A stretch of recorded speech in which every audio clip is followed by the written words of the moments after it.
मी पंजाब हवामान अभ्यासक मुक्काम पोस्ट गुगल धामणगाव तालुका शिरोळ जिल्हा परभणी। आज आहे 4 सप्टेंबर 2024। आजपासूनचा परत शेतकऱ्यासाठी अंदाज येत आहे। सर्वप्रथम शेतकऱ्याला सांगू इच्छितो की आज 4 तारखेपासून राज्यामध्ये 2:30-3 वाजेपर्यंत सूर्यदर्शन होणार आहे, म्हणून हा अंदाज लक्षात येतो। पण राज्यात सांगायचं झालं तर आता पावसाचा जोर आजपासून ओसरणार आहे, म्हणून हे देखील लक्षात द्यायचं। पण राज्यात आज जरी 4 सप्टेंबर असलं तर आज राज्यामध्ये काही भागामध्ये पाऊस पडणार आहे।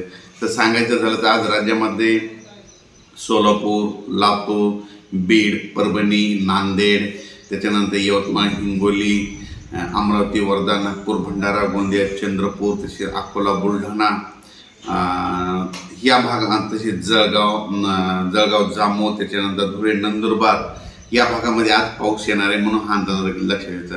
म्हणजे आज पाऊस जवळपास सांगायचं झालं तर सोलापूर, लातूर या भागाकडे पडणार, म्हणजे मराठवाडा आणि विदर्भाकडे आज पाऊस असणार आहे दुपारच्या नंतर, म्हणजे 4-5च्या दरम्यान म्हणजे काळोखुट्ट आभाळ येईल आणि पाऊस पडणार आहे।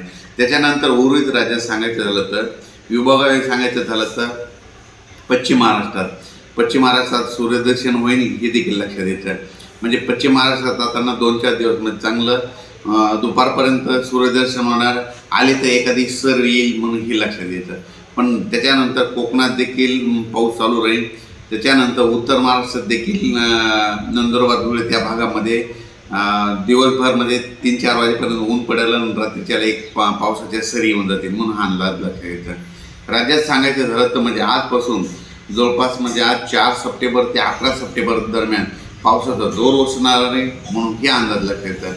राज्यात एकंदरीत परिस्थिती वेगळी जर राज्यावर बघू, आता फक्त पाऊस म्हणजे 11 तारखेपर्यंत म्हणजे पाऊस म्हणजे गणपती आगमन पासून ते विसर्जनपर्यंत राज्यात असा खूप मोठा असा पाऊस राहणार नाही, म्हणून अंदाज लक्षात घ्यायचा। पण पाऊस येणार फक्त दिवसभर समजा कडक सूर्यदर्शन राहील आणि रात्रीच्याला उगा अर्धा-1 तासाचा पाऊस पडून जाईल, सर्वदूर नसणारे भाग बदलत पडणारे, म्हणून हा अंदाज लक्षात घ्यायचा। आता जसं एवढा मोठा पाऊस झाला तेवढा काही मोठा पाऊस पडणार नाही, म्हणून हा अंदाज लक्षात घ्यायचा। राज्यात सांगायचं झालं तर आता म्हणजे आज आणि उद्या म्हणजे आज आणि उद्या परत तुम्हाला एक सांगतो, सोलापूर, लातूर, धाराशिव, त्याच्यानंतर लातूर, बीड, परभणी, त्याच्यानंतर जालन्याच्या काही भाग, त्याच्यानंतर इकडं वाशिम, हिंगोली, नांदेड, त्याच्यानंतर अकोला, बुलढाणा, अमरावती, वर्धा, नागपूर, भंडारा या भागामध्ये आज उद्याच्याला पाऊस राहणार। म्हणजे दुपारच्या नंतर आज दुपारपर्यंत ऊन पडेल, पण रात्रीच्या म्हणजे 3-4च्या दरम्यान मात्र जोराचा पाऊस येणार आहे, म्हणून हा अंदाज लक्षात घ्यायचा। आणि उर्वरित राज्यात सांगायचं झालं तर समजा मराठवाड्यामध्ये तुरळक ठिकाणी, काही भागामध्ये तुरळक ठिकाणी पडेल, काही ठिकाणी विखुरले, म्हणजे आता राज्यात पाऊस विखुरलेल्या स्वरूपात राहणार आहे। एवढा मोठा असा आता जशी अतिवृष्टी झाली तसा काही सध्या पाऊस पडणार नाही, म्हणून घाबरायची काही चिंता नाही, म्हणून हा अंदाज लक्षात घ्यायचा। अचानक वातावरणात बदल झाला तर लगेच उद्या एक मेसेज दिला जाईल। आता आहे म्हणजे आज 4 सप्टेंबरपासून ते जवळपास 11 सप्टेंबरपर्यंत राज्यामध्ये धुळे जिल्हा, जळगाव जिल्हा, त्याच्यानंतर बुलढाणा जिल्हा, त्याच्यानंतर अकोला, अमरावती, वाशिम ह्या पट्ट्यामध्ये, आणि त्याच्यानंतर इकडं नांदेड, सोलापूर, लातूर, परभणी, म्हणजे ह्या एवढ्या इतक्या भागामध्ये म्हणजे आणि 5-6 दिवस जरा जोराचा पाऊस पडणार आहे। पण याच्यापेक्षा उर्वरित राज्यात मात्र फक्त तुरळक ठिकाणी कुठेतरी पाऊस पडेल, एवढा मोठा काही पडणार नाही, म्हणून अंदाज लक्षात घ्या।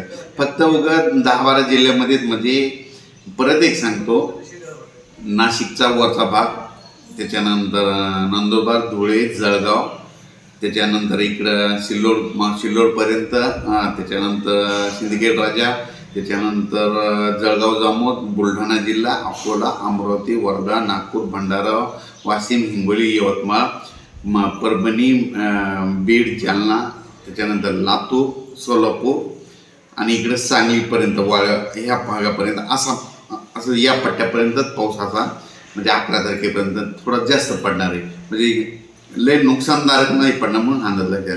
पण पाऊस या पट्ट्यात राहणार आहे। उर्वरित राज्यात मात्र पाऊस विखुरलेल्या स्वरूपाचा पडेल आणि उघाड देणार आहे, म्हणून हा अंदाज लक्षात घ्यायचा। अचानक वातावरणात बदल झाला तर परत एक विषय दिला जाईल। धन्यवाद।